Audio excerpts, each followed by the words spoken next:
안녕하십니까. 대승보살이 닦아야 불도의 요체이죠. 대방등 대집경. 다시 표현하면 화엄경, 금강경, 법화경 등을 제외한 나머지 대승경전을 총망라해서 수록해 놓은 경전이다. 이렇게 생각하시면 될 거예요. 그래서 오늘 대방등 대집경 제75회차 서일본입니다.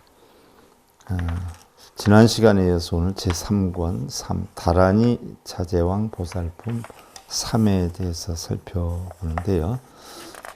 지난 시간에 우리가 공부한 부분을 다시 살짝 되짚어 보면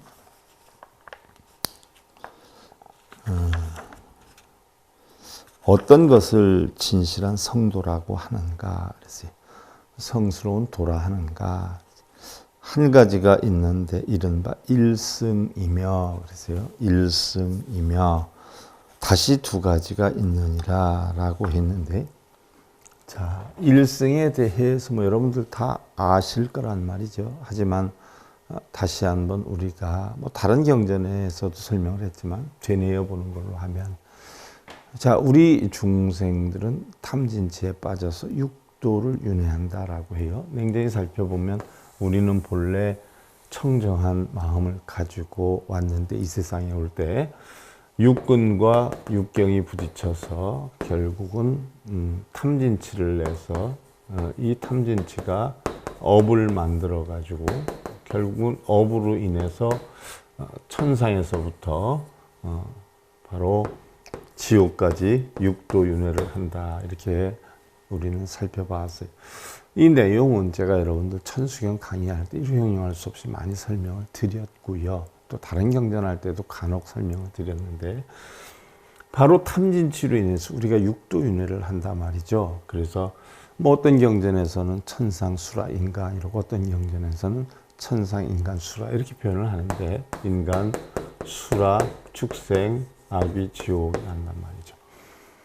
보편적으로 우리가 탐욕이 많으면 악귀로 된다, 악귀 다툼을 한다라고 하죠. 근데 탐욕이 적으면 천상에 난단 말이죠. 이것은 우리가 일반적으로 십선업을 닦으면 천상에 난다 이렇게 표현을 하고요. 우리가 탐욕이 많아서 십악업을 닦으면 악귀가 된다라고 하죠. 그 다음에 이제 성냄이 많다라고 하면, 성냄은 지옥을 뜻하지요. 지옥을 성내고 싸우고, 그러니까 그 세계가 바로 지옥의 세계다. 성냄이 적으면 이게 바로 인간의 세계다라고 해요. 화가 나기도 했다가 아니면 내가 바른 삶의 도리로 살아야 되겠구나 하는 이런 생각을 갖다 보니까 바로 성냄이 형성됐다가 자기가 자제하기도 하니까 바로 인간이 된다라고. 어리석음이 많다라고 하면은 보편적으로 축생이 된다라고 하죠. 어리석음이 많으니까 자기의 주관이 없어요. 누구한테 빌기만 하지 자기 스스로의 깨침이 없어요. 이게 바로 축생이란 말이죠. 그러니까 저 같은 경우 축생의 대표적인 예로 보면, 이래야 그러면 이리 가고 저래야 그러면 저리로 가잖아요. 자기의 주관이 없고 자기의 깨침이 없고 누구한테 해주기를 바라고 빌고 부탁하고, 이 축생이란 말이죠.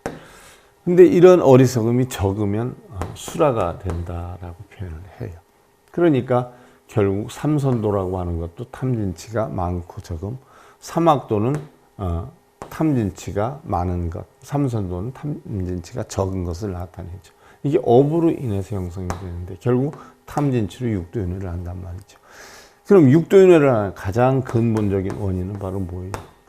내가 있다라고 하는 사고관에 빠져서 내 것으로 만들려고 하고, 또 나의 어떤 주관적인 역량으로 세상 주변을 모두 만들려고 하니까 그런 것이 탐냄이 돼서 성냄으로 이루어지고, 이 자체는 세상이 공하다는 이치를 모르는 어리석음 때문에 이루어지는 것이다 라고 해서 우리가 육도윤회를 벗어나려면 탐진치를 없애야 된다.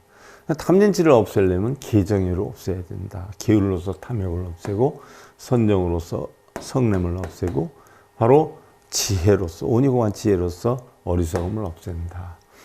이 어리석음을 없앤 데에서 내가 공해야 된다, 내가 없어야 된다 하는 이치로서 우리가 아공이라는 걸 공부를 해서 육도윤회를 벗어나게 해요. 자, 우리가 절에 가서 일반적으로 여러분들이 절을 한단 말이에요. 절을 하는 곳이기 때문에 절이라고 해요. 그럼 절을 하는 것은 대부분의 분들은 뭐 많이 하고 내가 몇 번 했다, 또 몇 번 하면 소원이 이루어진다라고 해서 절을 많이 하는데, 절을 하는 근본적인 목적은 소원을 이루기 위해서 하는 게 아니에요. 바로 내가 육도를 윤회하기 때문에 나를 낮추고 비우기 위한 바로 겉으로 드러나는 행위예요. 수행 방법이에요. 절을 해도 뭘 이루기 위해서 한다는 것은 탐욕을 없애기 위해서 하는 게 아니라 탐욕을 키우기 위해서 하는 거죠. 그러나 나를 이만큼 나는 내가 가장 낮은 자세로서 나를 없애기 위해서 하는 절은 바로 아공을 터득하기 위한 수행법이에요. 그래서 아공을 터득하면 우리는 육도윤회에서 벗어나죠. 내가 공하다, 내 것이 공하다는 이치를 터득하면 우리는 육도에서 벗어나요. 그래서 탐진치를 없앨 수 있고, 육경이라는 건 색성량비촉법이에요. 근데 우리 대부분의 분들은 색성량비촉법은 부처님은 내 마음대로 할 수가 없으니까 이걸 내려놓아라라고 했는데, 대부분의 분들은 색성량비촉법을 자기 뜻대로 만들기 위해서 절하고 빌고 읽고 쓰고 그렇게 한단 말이죠.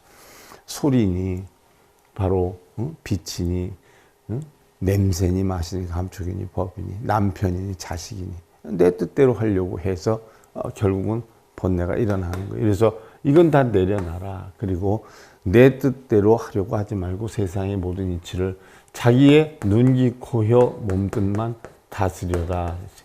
바로 자신의 몸, 귀, 코, 혀, 몸뜻을 다스리는 것. 이거 근이다라고 하잖아요. 근. 근이다라고 하는데 이 근을 어떻게 돼요?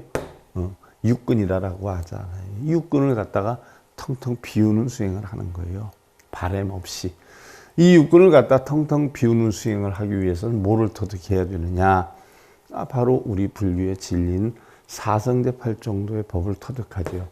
그럼 그걸 들어서 터득한다라고 해서 성문이다라고 해요.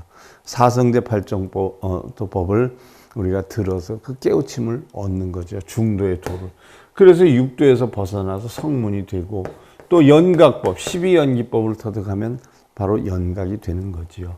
바로 내가 공한 이치를 터득하기 위해서 우리는 법을 터득하는 거예요. 그래서 법유 또는 법집, 법이 있다, 이러한 법을 터득하게 되죠. 그럼 성문과 연각에서 다시 보살이 되는 과정으로 보면 바로 그때 우리가 현재까지 배웠던 법도 일체가 다 모두 공하다는 이치를 터득해야 우리는 보살이 되죠. 그래서 법공의 이치를 터득합니다. 여기에서는 아공의 이치를 터득하고 여기서는 법공의 이치를 터득하면 바로 아공에서 육도윤회를 벗어나서 법이 있다라고 하는 관점에서 성문과 연각법을 배우고, 여기에 성문과 연각법을 배운 뒤에 다시 법이 공하다는 이치를 알아서 보살이 되는 거지요.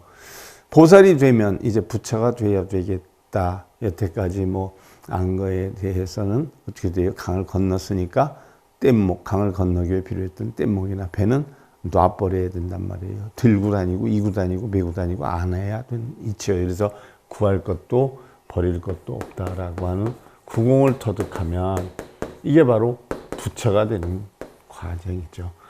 그래서 이것을 우리 이 불교에서 일반적으로 10법계다라고 해요. 육도윤회 6법계, 성문, 연각, 8법계, 보살, 9법계, 9법계, 부처가 되면 10법계예요. 그래서 10법계에서 부처를 이루면 모두 다 이거를 다 어떻게 돼요?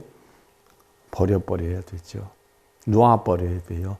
그래서 부처 속에는 부처가 없고 깨달음 속에는 깨달음이 없게 되죠. 그러나 깨달음을 얻기까지에는 깨달음이 있다라고 하는 관점으로 우리가 접근을 하는 것이고, 부처가 되기 전까지는 바로 부처가 있다라고 하는 관점으로 접근을 하지만 막상 보살이 되기 위해서 구공의 이치를 터득하면 부처도 또 깨달음도 본래 없었고 또한 깨달아 보니까 없는 것이다. 이치를 터득하게 되죠. 그래서 부처가 되면 부처도 버리는 그런 여건이 돼야 우리가 깨달음을 얻는다라고 표현을 하는데, 바로 이 부처되는 것을 우리는 뭐라 그러냐? 불승이다라고 해요. 그런데 이 육도연을 하는 하근기 중생들은 성문과 연각의 보살법도 몰라요. 그러니까 법화계에서 보면 부처님이 육도를 윤회하는 중생들은 바랄 것도 없고 제껴놓고, 중도법을 터득한 성문이나 연기법을 터득한 연각도 바로 부처님이 가르침을 줄 때는 공한 이치를, 법이 공한 이치에 대해서 전부 가르침을, 청정에 대해서 가르침을 주는데 성문과 연각도 법이 있다라고 하는 관점에 있기 때문에 부처님 당신의 말을 못 알아듣는다라고 했어요. 그래서 보살에게 법문을 한다라고 했는데, 자, 법이 하나다라고 할 때는 이 모든 것이 다 하나로 돌아가죠. 어디로 돌아가요? 불승으로 돌아가요. 그래서 법화경에서는 이 불승을 깨우치게 하기 위해서 성문과 연각과 보살 3승을 만들었죠. 성문, 연각 2승에다가 보살의 3승을 만들어 놓고 3승이 결국은 하나로 돌아가지요. 귀일 하나로 돌아가는데, 하나로 돌아가는 게 어디냐?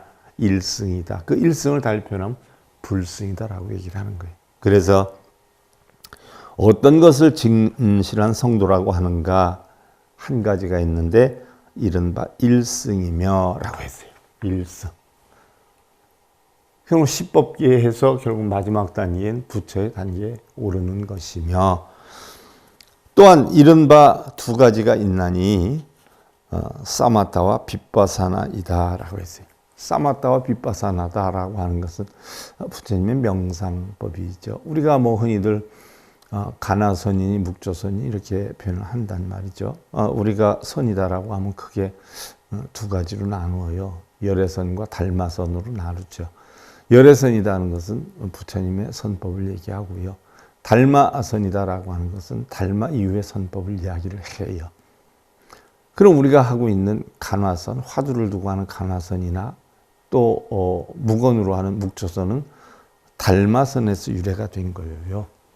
그러니까 우리 지금 하고 있는 선은 전부 뭐예요? 달마선에서 유래가 되고 있는 것이고, 부처님 선, 열애선을 크게 나누면 두 가지가 있어요. 그게 사마타와 위파사나예요. 사마타는 달리 지수행이다라고 하고, 위파사나는 달리 관수행이다라고 해요. 그래서 지수행은 탐진, 진화, 걱정, 근심, 불안 이런 것들을 그치는 것이 지수행이고, 관수행은 세상의 모든 법은 딱 공하다라는 이치를 관하는 게 관수행이다라고 해요. 이것이 사마타와 결국 위파사나 수행인데, 크게 보면 바로 성도다라고 하는 두 가지로 보면 사마타 수행과 바로 위파사나 수행이다라고 했고, 또한 세 가지가 있다라고 했어요. 세 가지가 있다라고 하는 것은 우리가 삼매에 빠지는 거죠. 그래서 공삼매, 무상삼매, 결국 무원삼매다. 공, 세상의 모든 것은 다 공하다는 이치. 또 무상, 상이 없다. 정해진 상이 없다라는 것이고, 또 무원, 원할 것이 없다. 바랄 것이 없다. 구할 것이 없다라는 이야기. 내가 기도를 하고 염불을 하고 천도제를 지나고 해서 뭐 구하는 대로 이루어질 것 같으면 세상에 누가 대통령이 못 되고 누가 장관이 못 되겠어요? 누가 갑부가 못 되겠어요? 세상은 이치대로 다 심는 대로 이루어지는 것이지 뭐 기도하고 빌어서 되는 건 아니다라는 얘기예요. 그래서 세상은 모두 공하고 무상하고 무한하다 하는 이치를 터득하는 게 바로 성도의 세 가지이다라고 했고, 또한 네 가지다라고 했는데 네 가지는 뭘 뜻하느냐? 바로 부처님이 열반하실 때 마지막으로 아난에게 불자들한테 얘기를 했죠. 자, 내가 이제 조금 있으면 열반하니까 내가 열반한 다음에 아유 부처님 살아계실 때 한번 여쭤볼 걸 하지 말고 있는 걸 다 물어라 했을 때 아무 얘기를 안 했죠. 불자들이. 그러니까 부처님이 그래요. 직접 말하기가 어려우면 다른 사람을 통해서 얘기를 해도 물어봐도 괜찮다라고 했어요. 그 다른 사람이다라고 하는 게 바로 부처님을 시봉했던 아난존자를 통해서 물어봐도 괜찮다라고 했는데 묻는 사람이 없었어요. 이때 아난존자가 묻지요. 부처님, 우리는 부처님께서 열반하시면 누구를 스승으로 삼습니까? 라고 하니까 개를 스승으로 삼아라. 개유를 스승으로 삼아라. 그랬어요. 그럼 우리가 부처님이 안 계실 때 마음은 어디에다 두고 우리는 무엇을 대상으로 수행을 해야 됩니까? 라고 했을 때 부처님이 사념처를 대상으로 수행을 하다라고 했어요. 사념처. 자, 사념처에 대해서 수행의 근본으로 삼아라라고 했는데 사념처다라고 하는 건 바로 신념처, 수념처, 심념처, 법념처란 말이죠. 몸은 어떻게 돼요? 부정하다고 생각해라. 깨끗한 게 아니라고 생각해라. 우리가 몸을 아끼고 몸 때문에 어떻게 돼요? 가진 번뇌를 만드는 근본이 되기 때문에 몸을 부정하다고 생각해라. 수, 감각장애죠. 느끼는 거죠. 받는 거예요. 모든 받음은 다 뭐예요? 고통이다. 그 다음에 마음은 어떻게 돼요? 무상하다. 마음은 항상 변한다는 얘기죠. 그 다음에 법은 뭐예요? 근본된 실체가 없다. 그래서 무아하다라고 이것을 수행의 근본으로 삼아라. 사념처를 근본으로 삼아라. 그래서 소승불교에서는 깨달음을 얻기 위해서는 37각지를 얻어야 되는데 그 37각지를 시작하는 첫 번째 단계가 바로 사념처지요. 그래서 4가지가 있나니 사념처이고 또한 5가지가 있나니 했어요. 바로 소승불교에서는 37각지를 하나하나 이야기를 하는 거예요. 5근이고 6가지가 있나니 6념처고 7가지가 있나니 7각분이고 바로 8가지가 있나니 8정도다. 또한 9가지가 있나니 이른바 초선에서부터 멸정까지 9가지고 10가지가 있나니 이게 바로 10선이다. 식압의 10압의 반대죠. 이것을 구경진실한 성도라 하느니라 그랬어요. 또 필경도란 늘고 줄고 취하고 버림을 짓는 일이 없고, 자, 늘어남도 줄어듦도 없지요. 집착 없고 방일이 없으며 정사도 아니며, 우리는 흔히들 뭐 바르다 삿되다 구분하는데 그것도 논할 것이 없으며 하나도 아니고 둘도 아니니 이것을 진실한 필경의 도라고 하느니라. 열의 세조는 일체를 안타까이 여기고 모든 충생을 위해서 이와 같은 도를 설하나니 이것을 열의 14의 업이라 하느니라. 자, 우리는 선업이 있고 악업이 있어요. 그럼 부처님도 업이 있단 말이죠. 그럼 부처님 업은 자, 우리가 이 방능에서 얘기할 때 32가지 업이 있다라고 했어요. 그럼 부처님의 32가지 업이 어떤 것인가 살펴볼 때에 바로 방금 말씀드렸던 것이 부처님의 14번째 업이다라고 하는 것이죠. 그때의 세존께서 개성으로 또 말씀하셨죠. 열에는 이러한 적정한 법, 열반의 법이지요. 이것을 명료히 알아서 친근한 이가 있다면 해탈을 얻으리라. 이런 법을 친근하면 해탈을 얻으리라. 열에는 스승도 없고 가르침도 없었나니 자연스러이 감로의 맛을 얻었느니라. 다니술과 같은 맛을 얻었느니라. 달리 표현하면 깨달음을 얻었느니라. 37 조도법을 닦음이 있으면 37각지죠. 번뇌 맺힘을 멸하고 해탈을 얻으리니 사유하여 진실한 법을 바르게 알면 법성에 집착하지 않는 진실한 해탈이니라 라고 했어요. 열의 견법은 마치 허공과 같고 열의 견법은 허공과 같고 오히려 마치 환화와 아지랑이 같나니 환화 꿈이나 어떤 생각과 같으며 아지랑이 같나니 심력을 구족한 가히 없는 몸으로 중생을 위하는 거로 14의 업을 설한다라고 했어요. 우리가 심력을 구족했다라고 하는데 부처님은 일반인들과 달리 10가지 힘을 구족했다는 것은 바로 부처님은 18불공법을 간직했죠. 터득해서 그 18불공법 가운데 심력, 사, 무소회, 삼념주, 일, 대비심을 우리가 18불공법이다. 보편적으로 심력, 사무소회, 삼념주, 일, 대비심을 우리는 소승의 18불공법이다 표현하는데 아직도 대승의 18불공법이 나오긴 했지만 이 소승의 18불공법을 부처님의 18불공법으로 사용하는 그런 경우가 대부분이죠. 자, 오늘 이제 이어서 부차선남자열의 신업무유과실야고 약지문응선설 부류과실이니라나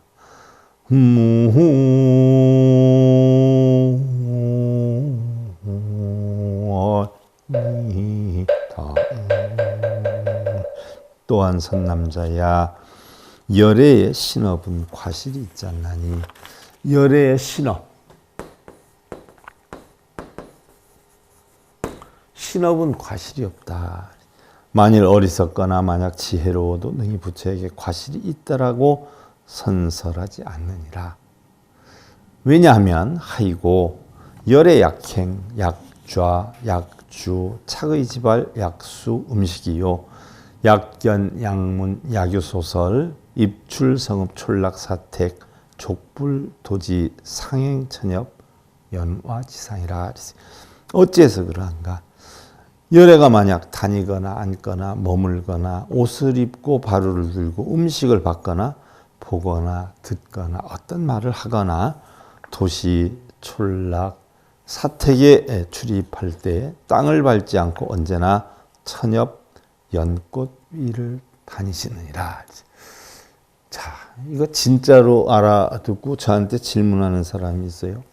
부처님은 땅에서 약 6cm 정도 떨어져서 이렇게 걸어 다녔다. 우리가 흔히들 뭐 귀신들은 발이 없다라고 하잖아요. 귀신들은 발이 없어서 이렇게 다녀도 걷는 소리가 안 나고 쑥 간다라고 하죠. 부처님도 그렇다는 거예요. 걸어도 걷는 소리가 없이 그냥 걸으면 6cm 정도 위, 정확하게는 뭐라 그랬어요? 손가락 2개나 3개 정도의 높이. 그럼 대략 5, 6cm 되잖아요. 그래서 쑥 다닌다는 이야기죠. 누가 질문을 해요. 경전에 보면 그런 얘기가 있던데 부처님이 실제로 땅에서 5, 6cm 떨어져서 쑥 다녔나요? 하고 질문하는 사람이 있어요. 그래서 제가 웃었는데 어리석은 거예요? 똑똑한 거예요? 경전을 훔쳐보긴 봤어요. 어디서? 제가 볼 땐 육시교 경전 가운데 2군데서 그 얘기가 나와요. 다른 데서는 그 얘기가 안 나오고.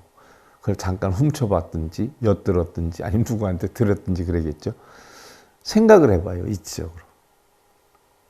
지금 세상에 우주선이 달나라에 왔다 갔다 하는 세상에도 아무리 사람이 6cm를 떠서 뭐 기계를 쓴다 해도 다니질 못하는데 그 시대 2600년 전에 그렇게 다녔겠어요? 한번 생각을 해봐요. 상식적으로. 바로 천엽의 연꽃 위를 다니시니라. 그 정도 떠서 다니시느니라 그랬어요. 자, 쉽게 예를 들면 부처님을 훌륭하게 만들기 위한 방편으로 가설을 한 거죠. 자, 30 이상 80종호 부처님이나 전륜성왕이 가지고 있는 상호도 결국은 방편으로 가설한 거예요. 실제 그런 게 있는 게 아니라 야규중생 우촉불용 7일 안락 무음식상 사시신이 생어선유라. 만일 어떤 중생이 부처님의 그림자에 접촉한다면 7일 동안 안락하여 음식의 생각이 없고 몸이 죽은 뒤에는 바른 세계의 생활이라. 자, 부처님의 그림자만 접촉만 하면 7일 동안 안락하여 음식의 생각이 없고 몸이 죽은 뒤에는 바른 세계의 생활이라. 사람이 상상할 수 있는 최고의 상상으로 해서 부처님의 훌륭함을 가식으로 만들어서 표현을 했어요. 근데 사실 경전의 내용을 보면 이런 게 굉장히 많거든요. 근데 이걸 그대로 믿는 분들이 많아요. 그만큼 부처님의 훌륭함을 이렇게 과장돼서 표현했구나. 그 이상도 그 이하도 아니구나 라고 생각하면 되는데 어리석은 건지 고지식한 건지 미련한 건지 이런 걸 믿는 분들이 많더라고요. 열의 의복 이신사촌 폭맹 풍력 소불능 등이라. 열의 의복은 몸에서 4치 정도 떨어져 있지만 맹폭한 거센 바람의 힘으로도 움직일 수 없느니라. 자, 부처님이 입고 다니는 옷은 몸에서 바로 네치. 한 치가 몇 센치예요? 2.5cm인가 3cm인가 대략 그 정도 되죠. 그럼 10여 cm 정도 떨어져 있다라고 해요. 몸에서. 근데 바람이 불어도 이게 흔들리지 않는다는 거예요. 잘 생각해서 살펴보세요. 뭐 또 경전에 있는 거니까 경전에서 그랬으니까 하고 옛날에 해가가 됐든 불자들이 됐든 묻는 사람들이 많았죠. 경전에 이렇게 돼 있는데 이게 사실입니까? 하고 묻는 사람이 많았어요. 방편 가설이다라는 얘기죠. 열애수의 여시등사 이기내심 미상 불정이요 시고열의 신무과실이라. 열애는 비록 이와 같은 일이 있다 하더라도 그 속마음은 언제나 고요하게 있나니 이러므로 열애의 몸은 허물이 없느니라. 자, 열애의 몸이다라고 한 걸 제가 쓴 이유가 뭐냐? 열애의 몸, 불신이에요. 부처님의 몸. 자, 우리는 흔히들 불신이다라고 하면 어떻게 돼요? 불신이다. 불신이다라고 하면 실제로 서가모니 부처님의 몸으로 알고 있지 않아요. 자, 서가모니 부처님의 몸으로 알고 있다라고 하면 지금까지 한 얘기가 전부 뭐예요? 거짓말이에요. 그죠? 뭐 5, 6cm로 떠다니고 옷이 부처님 몸에서 한 10여 cm 떨어져 있는데 바람이 불어도 흔들리지 않고 부처님의 육신, 우리와 같은 육신을 비유했다면 다 틀리는 말이에요. 그러면 무엇을 의미를 했을까요? 부처님 몸을 경전에 종종 나와요. 이런 이야기들이. 그럼 부처님의 몸은 무슨 몸이냐? 깨달음의 몸. 본성을 얘기해요. 부처님의 몸은 불신은 우리처럼 살아있는 육신의 몸을 얘기하는 게 아니라 깨친 불성의 몸을 이야기해요. 달리 표현하면 법체, 법신을 얘기해요. 법신. 부처님의 법신은 비로자나불이죠. 진리 자체를 부처화한 거죠. 그러면 말이 돼요. 허공에 떠다닐 수도 있고 바람이 불어도 안 흔들릴 수가 있어요. 왜? 본성이니까. 그래서 여기 표현이 열에는 비록 이와 같은 일이 있어도 그 속마음은 언제나 고요하게 있나니. 속마음, 본성은 고요하게 있는. 바로 중생성에 휘달리지 않나니 이러므로 열의 몸은 허물이 없느니라. 왜? 공과 색도 없고 선악도 없고 유무도 없고 다 공한데 허물도 없고 또 자랑할 만한 것도 없지요.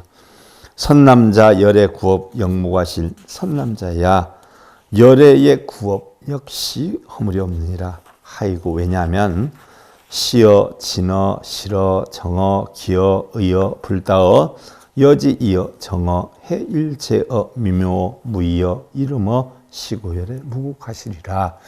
열의 몸은 바로 불신은 법신은 허물이 없는데 왜 그러느냐?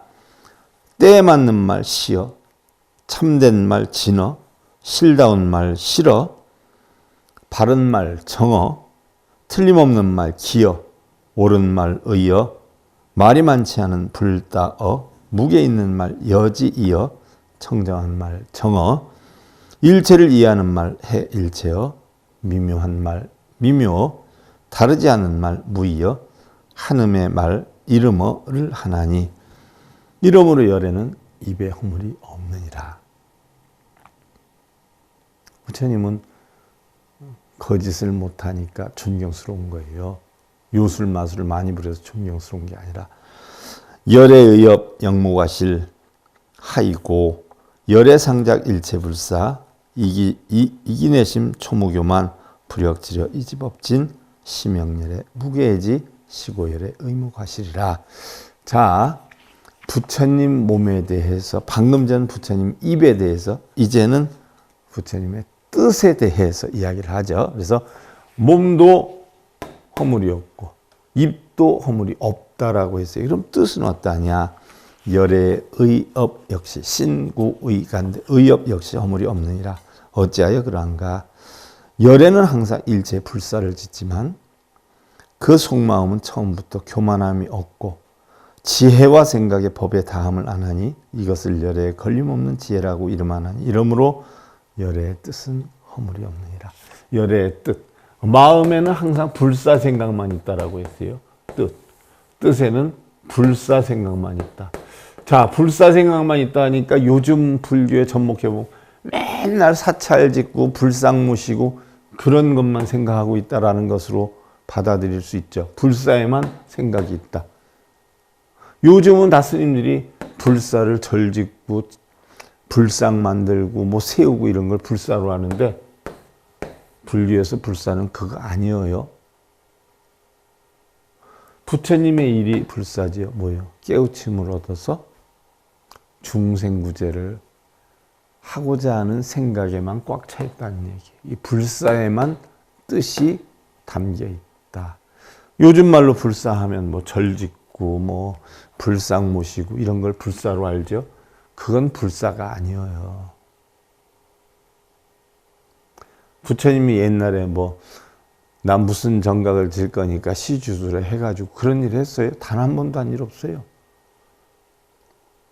부처님 일은 오로지 깨우침 얻어서 중생 구제하는 게 불사예요.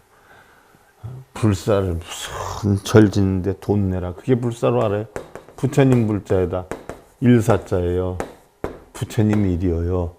깨달음 얻어서 중생 구제하는 게 불사지. 절 짓고 불상 모시는데 얼마 내고 산신각 하는데 얼마 내고 불사라. 그게 무슨 불사예요. 위계중생 여시과실 고선설법 심영열의 제15업이라 중생들의 이와 같은 허물을 무너뜨리기 위하여 설법을 편하니 이것을 열의 제15의 업이라 하느니라. 이시 세존 직설주활 그때 세존께서 곧 개송으로 설하셨는데 열의 신구의 적정 시고 무능설유가 실불 가설 위류포 시업 비업 설위여 열의 몸과 입과 뜻이 적정함으로 신구의가 적정하니까 업이 없죠. 다 공해요. 그래서 능히 허물이 있다고 설하는 이가 없으며 실로 설할 수 없음을 유포하나니 이 업과 업 아님을 바로 설함이 업이니라 라고 했어요. 자, 이것이 바로 서가모니 부처님의 32가지 업 가운데서 15번째 업이 되는 거지요. 자, 오늘은 여기까지 하고요. 다음 시간에 살펴보기로 하고요. 대방대집경 제75회차 수일봉이었습니다.